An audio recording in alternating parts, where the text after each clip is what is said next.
30 channels తిప్పి news bulletins చూడడానికి time ఉందా? 2.5 గంటల సినిమా చప్పున 2 రోజుల పోటీ చూడడానికి టైం ఉందా? అక్కర్లేని విషయాలన్నీ మాట్లాడడానికి గంటల గంటల టైం ఉందా? 15 నిమిషాలు పరమేశ్వరుడి దగ్గర మనసు పెట్టడానికి టైం లేదా? ఎవరికి నువ్వు ఈ సాకు చెప్పి నిన్ను నువ్వు పాడు చేసుకుంటావు? అది శంకర భగవత్పాదుల ఆర్తి. కోటేశ్వరరావు అంటున్నాడు అనుకోకండి, శంకరుల ఆర్తి. కాబట్టి ఆయన అంటారు యవ్వనం చాలా త్వరగా వెళ్ళిపోతుంది. నీటి బొట్టు ఎప్పుడు జారిపోతుందో తెలియదు. తామరాకు మించి ఇలా పడుతుంది, గాలేస్తే చటుక్కుని జారిపోతుంది. రెండవది ధనం. భజగోవిందం చేస్తూ శంకరులు అంటారు ఒక చోట, మాకురు ధన జన యవ్వన గర్వం హరతి నిమేషకాల సర్వం మాయామయమిదమఖిలం హిత్వా బ్రహ్మపదం త్వం ప్రవిశ విదిత్వా అంటారు. ధనము కూడా అంతే. తల్లి గర్భము నుండి ధనము తాడెవ్వడు వెళ్ళిపోయడినాడు వెంటరాదు. లక్షాధికారైన లవణమన్నమె కాని మెరుగు బంగారంబు మింగబోడు. విత్తమర్జన చేసి విర్రవీగుటె కాని కూడపెట్టిన సొమ్ము కుడువలీడు. పొందుగా మరుగైన భూమి లోపల పెట్టి దాన ధర్మము లేక దాచి దాచి తుదకు దొంగల కిత్తురో దొరలకవును. తేనె జుంటీ గలియవా తెరువురులకు భూషణ వికాస శ్రీధర్మ పురనివాస దుష్ట సంహార నరసింహ దురిత దూర అంటారు. ధనార్జన చెయ్యవద్దు అని శంకరులు కూడా చెప్పలేదు. ఆయన చెప్పింది ఒకటే చెప్పారు. ఎప్పుడు చెప్పినా మూఢా జహీహి ధనాగమ తృష్ణ. ధనాన్నే ధనాన్నే ధనాన్నే సంపాదిద్దామనేటటువంటి పిచ్చి కోరికకి వశము కావద్దు. అది తృష్ణ, దానికి అంతము లేదు. ఎంత డబ్బు ఉండాలి అని అడిగారు. వేదాంతం అంది కాలి చెప్పంతా అంది. చాలా డబ్బు ఉంది జేబులో, ఓ అంగుళం పెద్ద చెప్పు కొనుక్కుంటావా? ఓ 5 రూపాయలు తక్కువ వచ్చాయి, ఓ అంగుళం తక్కువ చెప్పు కొనుక్కుంటావా? ఇది 9వ నెంబర్ అయితే 8వ నెంబర్ కొనుక్కుంటావా? ఇంటికి వెళ్ళి 10 రూపాయలు తెచ్చుకుని 9వ నెంబరే కొనుక్కుంటాం. కాలి చెప్పు పాదము యొక్క పరిమాణమునకు ఎలా సరిపోతుందో అలా ధనము కూడా నీకు కావలసినంత ఉంటే చాలు. అసలు మీకు లోకంలో చిత్రం ఏంటంటే 84 లక్షల జీవరాశులలో తరువాతి తరాలకి కూడబెట్టడం అనేటటువంటి లక్షణం ఉన్న ఏకైక ప్రాణి మనుష్యుడు ఒక్కడే. మిగిలిన ఏ ప్రాణులైనా సరే వాటంతట అవి సంపాదించుకునేంత వరకు ఆహారం పెడతాయి, అంతే, అంతవరకే. తప్పించి ఇక ఆ తర్వాత ఏవీ పెట్టవు.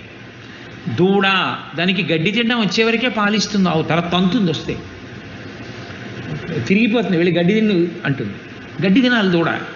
పక్షి పిల్లకి ఎగరడం వచ్చేవరకే తను తెచ్చి పెడుతుంది. పిల్లకి ఎగరడం వచ్చింది ఇక పట్టించుకోదు, అది తింటుంది అంతే.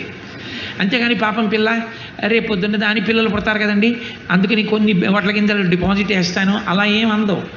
దాచుకునే లక్షణం ఉన్నది ఒక్కటే, అది కూడా ఋతువు కొరకు దాచుకునే చిన్ని ప్రాణి చీమ. వర్షం వస్తే పాపం అది కొట్టుకుపోతుంది కాబట్టి ఏదో కన్నాలో పట్టుకెళ్ళి గింజలు దాచుకుంటుంది. తప్పించి ఇక ఏ ప్రాణికి ప్రత్యేకించి అసలు డబ్బనేటటువంటిది దాచుకోవడం తెలియదు. అసలు నిజంగా చెప్పాలంటే లోకంలో అజ్ఞానం ఎప్పుడు మొదలైంది అంటే ప్రింటింగ్ ప్రెస్ వచ్చినప్పుడు. లోకంలో దరిద్రం ఎప్పుడు వచ్చింది అంటే డబ్బు వచ్చినప్పుడు. ఎవడి అవసరానికి వాడు తినడము అన్న రోజుల్లో దరిద్రం అన్నది ఎక్కడుందండి? తినడానికి ఉన్నవాళ్ళందరూ ఒకే తృప్తితో ఉన్నవాళ్ళు. దాచుకోవడం అన్నది వచ్చిందనుకోండి, పేపర్ కరెన్సీ వచ్చింది. ఎంత దాచుకుంటే అన్న ప్రశ్న వచ్చి దరిద్రం ప్రారంభమైంది. వాడికన్నా వీడు, వీడికన్నా వాడని. కడుపుకి తినడం వస్తే 2 బస్తాలు ధాన్యం ఉంటే చాలు, అయిపోయింది. ఈ 6 నెలలు మళ్ళీ పంట వచ్చినప్పుడు చూసుకోవచ్చు. డబ్బు వచ్చింది, దరిద్రాలు వచ్చాయి. ప్రింటింగ్ ప్రెస్ వచ్చింది, ఎవడికి చిత్తం వచ్చిన పుస్తకం వాడు రాసి ప్రింట్ వేయించేసి లోకం మీద వదిలేశాడు. వాడి భావాలన్నీ లోకానికి అంటుకున్నాయి.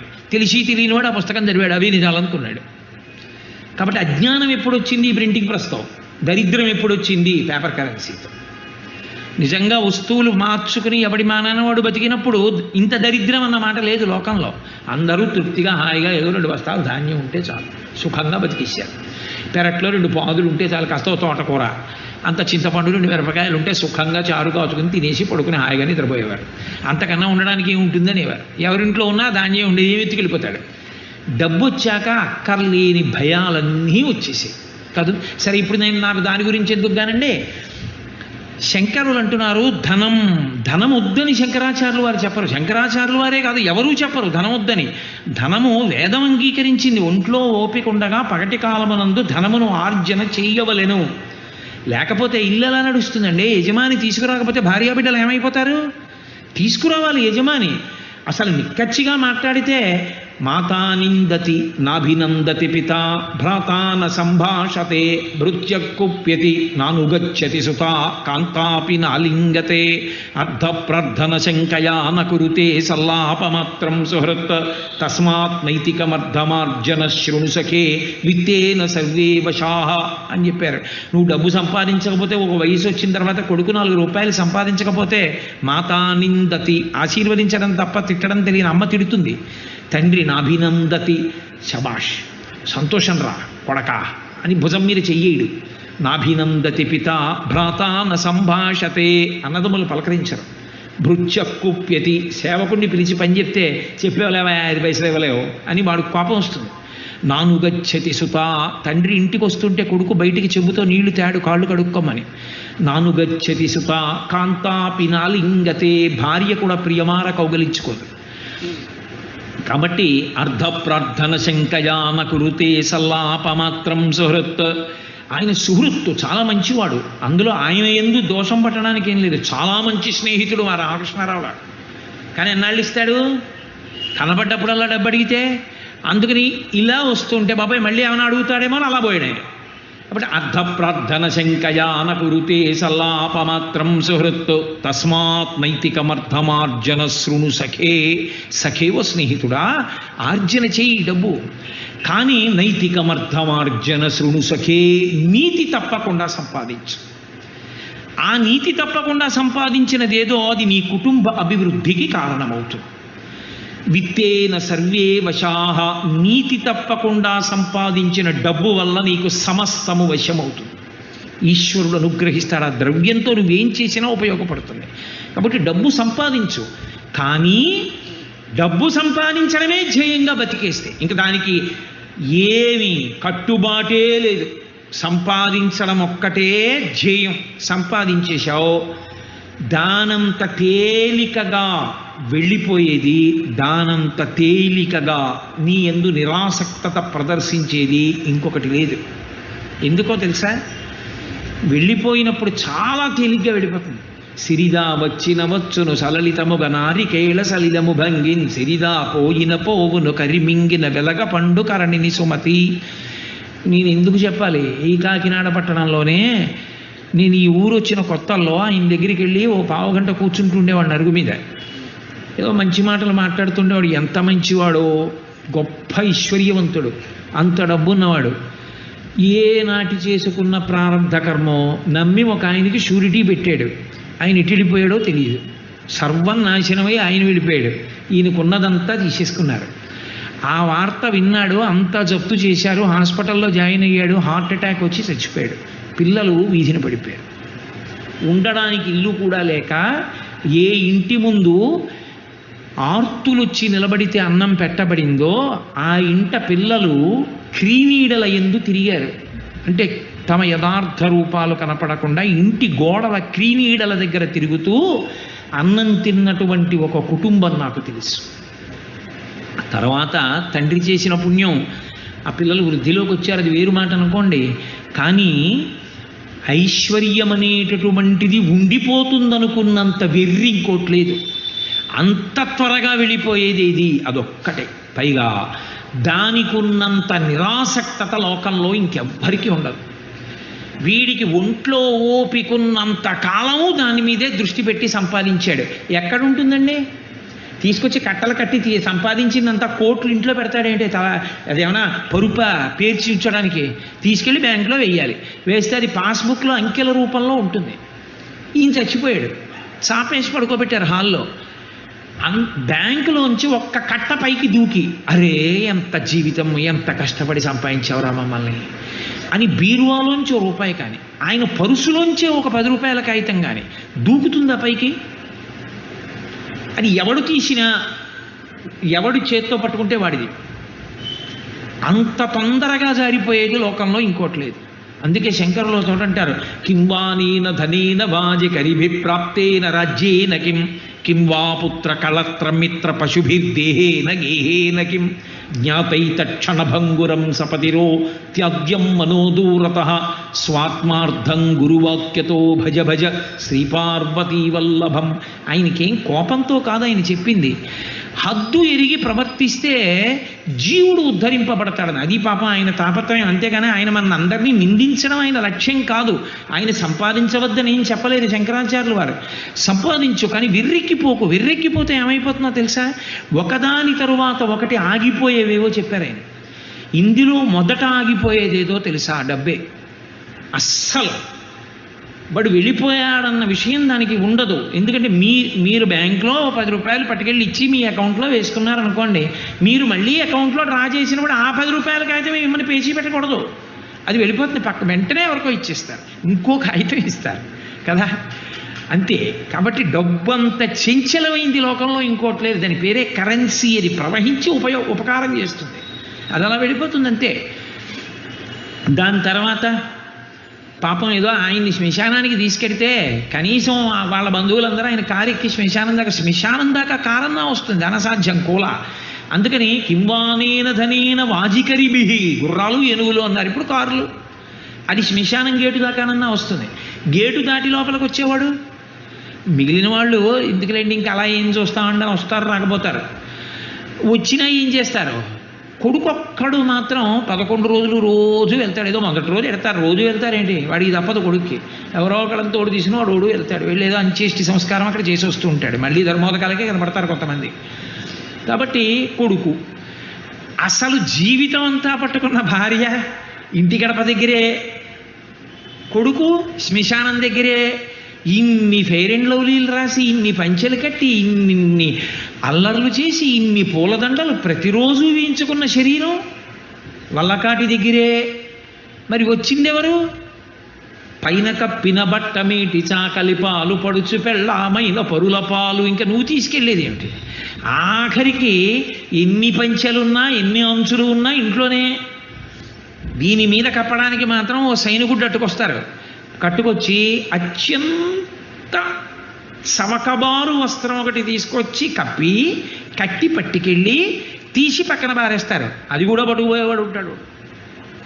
ఇంకే ఇది కల్లరి బొమ్మయౌ కాయంబునొల్లా, ఇంటి దొంగల బోలు కొడుకులనొల్లా, అద్దె కొంపల బోలు ఆ లోకమొల్లా, ఎందుకీ లోకంబులిందుకీ మురుపు ముందు చావుండంగమురియంగనగునే అంటారు మానస పూజలో. ఏది నీకు ఉండేది ఆఖరికి? అప్పుడు ఇది కాలిపోయిన తర్వాత జీవుడు ఏడుస్తూ నిలబడితే పరమశివుడు ఒక్కడే ఉంటాడు. ఎవడు లేక ఎడిచేవాళ్ళు ఉన్నారని ఆయన ఒక్కడే రుద్రభూమిలో కూర్చున్నాడు ఓదార్చడానికి. నేను ఉన్నాను లేరా అంటాడు. అప్పుడు అని రే నువ్వు ఉన్నప్పుడు ఎప్పుడైనా శరీరం ఇచ్చినప్పుడు నన్ను ఒక్కసారి గుళ్ళోకి వచ్చి అభిషేకం చేస్తే ఎంత బాగుపడిపోతురా, ఎంత అల్లరిపడిపోయావు. చెంబుడు నీళ్లు పోయలేరు కదరా నా మీద, పోసి ఉంటే ఎంత అదృష్టవంతుడు అయిపోతురా. పోన్లే, నెక్స్ట్ టైం బెటర్ లక్, పంపించేస్తాడు. మళ్ళీ మనుష్య జన్మ వస్తుందని నమ్మకం ఉంటుందేమిటి? కనుక శంకర భగవత్పాదుల ఆర్తిని మీరు గమనించండి. ఆయన నిందించడం ఆయన ఉద్దేశ్యం కాదు. కాబట్టి ధనము సంపాదించి వద్దని నేను చెప్పట్లేదు, సంపాదించి నీ జీవుని అభ్యున్నత కొరకు కొంత ఖర్చు పెట్టుకో. అక్షయ తృతీయ వచ్చింది, కూజ కూడా కొనకుండా మానేయకు. ఆ కూజ అందులో నీళ్లు నిన్ను రేపొద్దున రక్షిస్తాయి. కాబట్టి ఓ కూజ దానం చేసుకో, ఓ పంచల్చాపు దానం చేయి. ఒంట్లో ఓపిక ఉంది కాబట్టి కాస్త గంధం తీ. పరమేశ్వరుడికో ఎవరో పెద్దలకో కాస్త గంధం అలదు నీ చేత్తో. ఓ పుష్పహారం కొని వాళ్ళ మెళ్ళో వేయి. ఒక్క గొడుగు కొని వాళ్ళకి గొడుగు పట్టు. ఉత్తర జన్మల్లో నీకు ఎప్పుడు నీడ దొరుకుతుంది. నువ్వు ఎప్పుడు తప్తమైపోవలసిన స్థితి నీకు రాదు. హాయిగా చల్లగా కూర్చోగలుగుతావు. ఒక్కసారి గొడుగు పడితే అక్షయమై పట్టుకుంటుంది నిన్ను. ఒక్క చెప్పులు జతి కాళ్ళు మాడిపోతూ పరుగులెత్తవలసిన అవసరం నీకుండదు. హాయిగా ఎండలో నిలబడినా కాళ్ళు కాలకుండా నిలబడేటట్టుగా రక్షింపబడతావు. కాబట్టి పరమేశ్వరుడు నీకున్న దానిలో చేసి తరించు తప్ప దాచేస్తే ఏమొచ్చింది? అలాగని దాచద్దు, పిల్లలకి ఇవ్వద్దని శాస్త్రం చెప్పలేదు. కొంతైనా నీ జీవుడి కొరకు కూడా ఖర్చు పెట్టుకో. అందరితో పాటు ఇంకోండి కూడా లెక్కలో వేసుకో. నా జీవుడు కూడా వాడు ఉన్నాడు, వాణ్ణి ఉద్ధరించాలిగా. పిల్లలకు అన్నం పెట్టాను, పిల్లల్ని చదివించాను, పిల్లలు పెద్దవాళ్ళు అయ్యారు, పెళ్ళిళ్ళు చేశాను, వాళ్ళను ఉద్ధరించినట్టే ఇంకోడు కూడా ఉన్నాడు. వాడు ఇంట్లో ఉండడు, ఇక్కడే ఉంటాడు. వాడికి ఏదో చెయ్యాలిగా మరి, వాడికి ఉద్ధరణ కొరకు. వీళ్ళు పెద్దవాళ్ళు అయిపోతారు, ఒక్కసారి ఇందులోంచి వీడు బయటకు వస్తే వాళ్ళకి దీనికి సంబంధాలు తెగిపోయాయి. మరి వీడి కోసం వీడు మళ్ళీ ఇంకో శరీరంలోకి వెళ్ళినప్పుడు పట్టుకెళ్ళడానికి కొంత పుణ్యం నేను సర్దాలి కదా. అది వాడి కొరకు కూడా కుంచి ఎక్కడో అక్కడ తెచ్చి వాళ్ళకి పెడుతున్నావా? ఉన్న దాంట్లోనే నిన్ను కోట్లే ఖర్చు పెట్టని చెప్పలేదు శాస్త్రం. పావలా కాసు ఖర్చు పెట్టావు, ఖర్చు పెట్టలేవా? బెంగ పెట్టుకోకు. అలా వెళ్ళిపోతున్న వాడికి కాసిన మంచినీళ్ళు అవి కూడా ఇవ్వలేవా? బెంగ పెట్టుకోకు. పెద్దలకి కాళ్ళు పట్టు, అది కూడా చేయవా? పెద్ద ఆయనకి కుర్చీ ఇచ్చి నువ్వు కింద కూర్చో, అది కూడా చేయవా? పోనీ ప్రసాదం కళ్ళకద్దుకుని నోట్లో వేసుకో. ప్రసాదం కళ్ళకద్దుకుని నోట్లో వేసుకోవడానికి కూడా నీకు అభ్యంతరాలు ఉంటే నిన్ను రక్షించేవాడు ఇంకా లోకంలో ఉండడం. కాబట్టి ప్రసాదం కళ్ళకద్దుకుని నోట్లో వేసుకో. ఒంట్లో ఓపిక ఉందా? ఓ పల్లకి పట్టుకో, ఏదో ఒకటి చెయ్యి. నీకున్నది ఏదో ఒకటి ఈశ్వరార్పణము చెయ్యి. అది చెయ్యలేదు, అందరూ బాగుంటారు, దాచినవన్నీ తీసుకుంటారు, నీ జీవుడు దరిద్రుడవుతాడు. అప్పుడేమైనా ఏం చేస్తావు? అప్పుడేం చేయడానికి ఉండదు ఓసారి జారిపోయాక. కాబట్టి చేసుకో, ధనమును ఉపయోగించు. లేకపోతే ఆ ధనము నీతో వచ్చేది కాదు, చించలము ఆగిపోతుంది. జన్మజన్మాంతరములు నీ వెంట వచ్చేది కాదు. ఇంకా కొడుకు సత్పురుషుడైతే నిన్ను ఉద్ధరించగలడు. కొడుకు గొప్ప సత్పురుషుడు అనుకోండి, మహానుభావుడు కొడుకు అనుకోండి. కొడుకో మనవడో ముని మనవడో 3 తరాలు కదా ఉంచుతారు తద్దినం పెట్టడానికి. ఒక మహానుభావుడు నీ వంశంలో పుట్టాడు, పరమభాగవతోత్తముడు. అటువంటి వాడు పుట్టి పరమేశ్వరుణ్ణి విశేషమైన భక్తితో బతికున్నన్నాళ్ళు ఆరాధన చేశాడు, ఆయన నమ్ముకుని బతికాడు. అలాంటి వాడు నీ వంశంలో 3 తరాల్లో పుట్టాడు కాబట్టి నిన్ను విడుదల చేస్తాడు. ఆ కొడుక్కి నువ్వు ఇదే నేర్పితే, అందుకే ధర్మం చేసేటప్పుడు కొడుకుని పక్కన పెట్టుకోమంటారు. నువ్వు వాడికి నేర్పింది లేదు, అసలు నువ్వు వాడికి ఉపనయనమే చేయలేదు. లోకంలో నువ్వు తినేయడానికి ఖర్చు పెట్టేయడానికి డబ్బు బాగుంది, కొడుక్కి ఉపనయనం ఇప్పుడు ఎందుకండి? వాడికి పెళ్లికి ముందు ఉపనయనం, వాడికి పెళ్లికి ముందు ఉపనయనం, ఉత్తరాయణం లేకపోతే దక్షిణాయనంలో ఉపనయనం. ఇలా ఉపనయనం చేసుకుని మర్నాడు వాడికి పెళ్ళి. ఇంకా వాడు ఎప్పుడు చేస్తాడు సంధ్యావందనం గాయత్రి? నువ్వే పాడు చేసేసింది. కాబట్టి వాడికి యజ్ఞోపవీతం మీద కూడా నమ్మకమే ఉండదు. ఇది ఎప్పుడు కట్టి కుడిపేస్తుంది, శరీరం అంటూ పడిపోతుందిగా. అప్పుడు వాడేం చేస్తాడు నీకు? నువ్వే పాడు చేసింది, వాడు కాదు.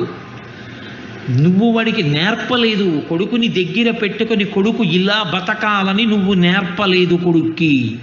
నువ్వు సంపాదనలో తిరిగావు, వాడికి అదే మప్పావు. నువ్వు పట్రా, సంపాదించు, బ్యాంకులో వేయి, కూడబెట్టు, అదొక్కటే మప్పావు. దానికి వాడు అలవాటు పడిపోయాడు. వాడు రేపేం చేస్తాడు? వాడికి చేయడానికి పాపం వాడికి ఏం తెలుసు? వాడిని అనడానికి ఏం లేదు, వాడికి ఏం తెలుసు అని చేస్తాడు. వాడికి ఏం తెలియదు. అది బాగా వ్యగ్రత పొందింది అనుకోండి, ఇప్పుడు ఎక్కడ కుదురుతున్నారు కానీ మీరు చేసేయండి 11వ రోజుకి వస్తానంటాడు. నేను ఎన్నో కుటుంబాల్లో చూసావా. కాబట్టి ధనం అంత వ్యామోహం పెట్టుకోక, అది నీ వెంట వచ్చేసేదేం కాదు. ఇక్కడ ఉన్నప్పుడైనా జారిపోతుంది, శరీరం విడిచిపెట్టాకైనా రాకుండా పోతుంది. వచ్చేదేది ఆ ధనాన్ని మారిస్తే వస్తుంది, పుణ్యధనంగా మారిస్తే వస్తుంది. ఒక్క పూజ కొన్నావు, ఒక్క పూజ జన్మాంతరంలో, ఒక్క అక్షయ తృతీయ నాడు ఇచ్చావు, అది అక్షయమై నీ జీవుడు ఎన్ని శరీరాల్లో ఉన్నా అది పనికొచ్చింది. ధనమును పుణ్యధనంగా మార్చడం నేర్చుకో. ఎప్పుడో అప్పుడు మళ్ళీ నువ్వు తరించడానికని మార్గం అవుతుంది. ఇది శంకర భగవత్పాదుల యొక్క ఆవేదన. ఆయన ఆవేదన దిద్దడమే కానీ ఆయన ఆవేదన నింద చేయడమో, నువ్వు పాడైపోతున్నావనడమో, ఖండించడమో కాదు. శంకరులకున్నంత సాత్వికమైన వాక్కు నాకుంటే ఇంత కఠినంగా కూడా మాట్లాడేవాడిని కాదు. శంకరులైతే ఇంకా చాలా ప్రేమగా మాట్లాడతారు. నాకు అంత ప్రేమగా మాట్లాడడం రాదు కాబట్టి నా వాక్కు ఎందుకు కొంత వ్యగ్రత కనపడుతోందేమో నేను మాట్లాడుతున్నప్పుడు. కాబట్టి అది ఆర్తి, ఒక తండ్రికి ఉన్నంత ఆర్తి, అంతకన్నా గొప్ప ఆర్తి శంకరాచార్యులు వారిది. లేకపోతే ఎందుకంటే ఆయనకి ప్రశ్నోత్తర రత్నమాలిక, ఆయన తరించలేరా? అపరశివావతారం అది. ఆయనకి ఎందుకు మన గురించి ఇంత తాపత్రయం?